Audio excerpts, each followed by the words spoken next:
1 Kronieke 21. Satan het teen Israel opgestaan en Dawid aangepoor om 'n sensus van die Israeliete op te neem. Dawid het opdrag aan Joab en sy offisiere gegee: "Gaan neem 'n sensus op van al die mense in die land, van Beersheba in die suide tot Dan in die noorde, en bring dan vir my die uitslag sodat ek kan weet hoeveel mense daar is." Maar Joab het geantwoord: "Mag die Here sy volk 100 maal vermeerder. Maar hoekom, o koning, wil u dit doen? Is hulle nie almal u dienaars nie? Waarom wil u dit doen? Hoekom moet u Israel laat sondig?" Maar die koning het daarop aangedring dat Joab die sensus opneem. Daarom het Joab deur die hele Israel getrek om die volk te tel. Toe was hy terug Jerusalem toe. Joab het 'n getal mense aan Dawid kom rapporteer.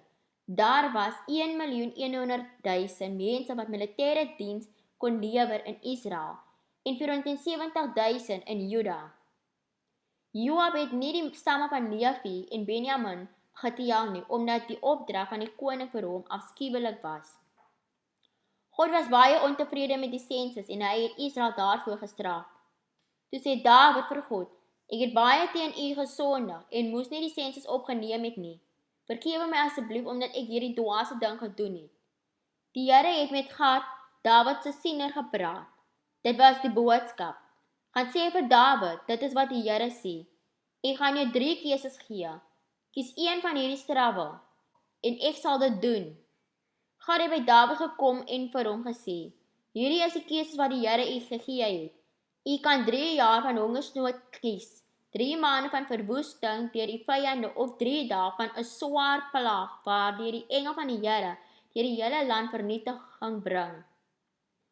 Dink hieroor na en laat my weet watter antwoord ek vir die Here moet gee." "Dit is 'n desperate situasie," het Dawid vir Gad geantwoord, "maar laat my eerder in die hande van die Here val, want sy genade is baie groot. Moet my tog nie in mense se hande laat val nie." Die Here het 'n plaag oor Israel gestuur en 70.000 mense van Israel is dood as gevolg daarvan. En God het 'n engel na Jerusalem gestuur om dit te verwoes. Maar net toe die engel gereed was om die verderf te saai, het die Here berou gekry oor die ellende en vir die engel gesê: "Dis genoeg, trek nou jou hand terug." Op daardie oomblik was die engel van die Here by die dorsvloer van Araunah, die Jebusiet. Dawid het opgekyk en die engel van die Here sien staan tussen hemel en aarde met sy ontblote swaard wat oor Jerusalem uitgestrek is.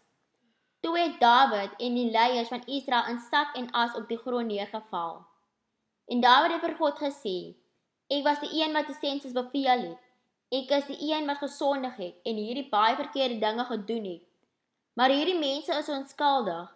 Wat het hulle gedoen? O Here my God, laat u woede teen my en my familie ontbrand, maar moenie u volk vernietig nie." Die engel van die Here het vir Gad gesê om Dawid te beveel om 'n altaar vir die Here te gaan bou op die dorsvloer van Araunah, die Jebusiet. Dawid het gedoen wat die Here hom deur Gad beveel het. Araunah was besig om koring te dors toe hy omdraai en die engel sien. Sy 4 seuns wat by hom was, het weggehardloop en gaan wegkruip. Toe Araunah sien dat die koning aankom, het hy sy dorsvloer verlaat en voor Dawid met sy gesig na die grond gebuig. Dawid sê toe vir Araunah: "Laat my asseblief hierdie dorsvloer vir sy volle koopprys koop.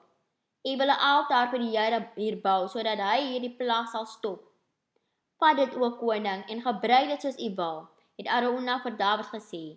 "Hier is ook beeste vir brandoffers en u kan die dorsgereedskap vir hout gebruik om die vuur op die altaar te maak. En vat die koring as 'n spysoffer. Ek wil dit alles vir u gee." Maar die koning het vir Araunah gesê: "Nee, ek dring daarop aan om te betaal wat dit werd is. Ek kan nie wat joune is vat en vir die Here gee nie. Ek sal nie 'n brandoffer bring wat my niks kos nie." Dawid het Araunah toe byna 7 kilogram goud betaal vir die dorsvloer. Dawid het daar 'n altaar vir die Here gebou en brandoffers en dankoffers geoffer. Terwyl Dawid gebid het, het die Here hom geantwoord met vuur uit die hemel wat sy offers op die altaar verbrand het. Toe het die Here met die engel gepraat en hy het sy swaard in die skede teruggesteek. Dawid het op daardie tydstip gesien dat die Here sy gebed geantwoord het. Daarom het hy aangehou om offers op die dorsvloer van Araunah, die Jebusiet, te offer. In daardie stadium was die tabernakel van die Here en die altaar wat Moses in die woestyn gemaak het, op die hoogte in Gibeon. Maar Dawid wou nie daarin gaan om God te raadpleeg nie, omdat hy bang was vir die uitgestrekte swaard van die engel van die Here.